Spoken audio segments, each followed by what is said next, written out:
Medical college admission வாங்குறதுக்கு அவ 1000 நரகத்தை அனுபவிச்சிட்டு இருக்கோம். நீ போமா.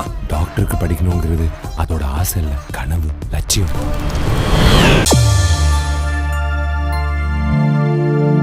வணக்கம் மக்களே, யூஆர் வாட்சிங் and not cinema with me Divya. நேற்று April 26 வந்து பார்த்தீங்கன்னா டைரக்டர் ஹரியோட டைரக்ஷனில் விஷால், பிரியா பவானி சங்கர், யோகி பாபு, சமுத்திரகனி, கௌதம் மேனன் அப்படின்னு வந்து பார்த்தீங்கன்னா ஒரு பெரிய கேஸ்டோட ஒரு ஆக்ஷன் கமர்ஷியல் மூவியாக ரிலீஸ் ஆயிருந்த படம் தான் வந்து ரத்னம்.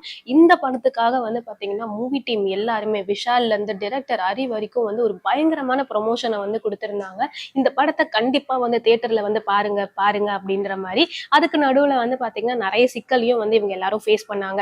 சரி, படம் ரிலீஸ் ஆனதுக்கப்புறம் மக்கள் கிட்ட வந்து என்ன மாதிரி ரெஸ்பான்ஸ் இருக்கு அப்படின்னு பார்த்தா ஒரு மாதிரி மிக்ஸ்டான ரிவ்யூஸ் தான் வந்து பார்த்தீங்கன்னா இந்த ரத்ன மூவிக்கு வந்துட்டு இருக்கு.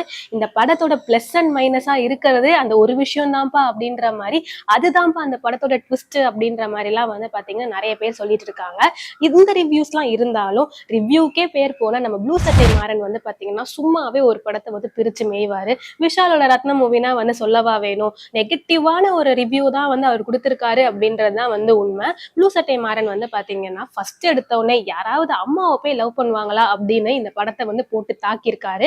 அடுத்து வந்து பாத்தீங்கன்னா அவர் வந்து இந்த படத்துல இருக்கக்கூடிய 4 ஃபைட் சீக்வன்ஸுமே வந்து ஃபைட் மாஸ்டர், அதாவது ஸ்டன் கொரியோகிராஃபர் வந்து பாத்தீங்கன்னா அருமையா பண்ணியிருக்காரு. அந்த ஃபைட் சீக்வன்ஸ் இருந்தா மட்டும் படம் வந்து வெற்றி அடைஞ்சிருமா அப்படின்ற மாதிரிலாம் கேள்வி கேட்டிருக்காரு. இது மட்டும் இல்லாம வந்து பாத்தீங்கன்னா பிரியா பவானி சங்கர் இந்த படத்துல விஷாலுக்கு அம்மாவாவும் லவ்வராவும் வந்து நடிச்சிருக்காங்க டபுள் ஆக்ஷன்ல.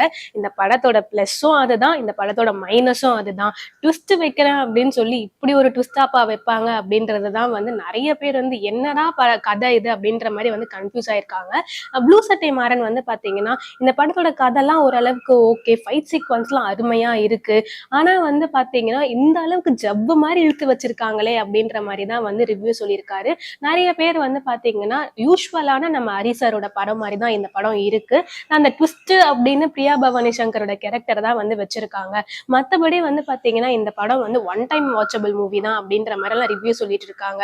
இதுல என்னன்னா யாரெல்லாம் ரிவ்யூ சொன்னாலும் ப்ளூ சட்டை மாறனோட ரிவ்யூக்கு வந்து பாத்தீங்கன்னா ரீசெண்ட் டைம்ஸ்ல வந்து ஒரு பயங்கரமான கான்ட்ரவர்சி இருக்கு.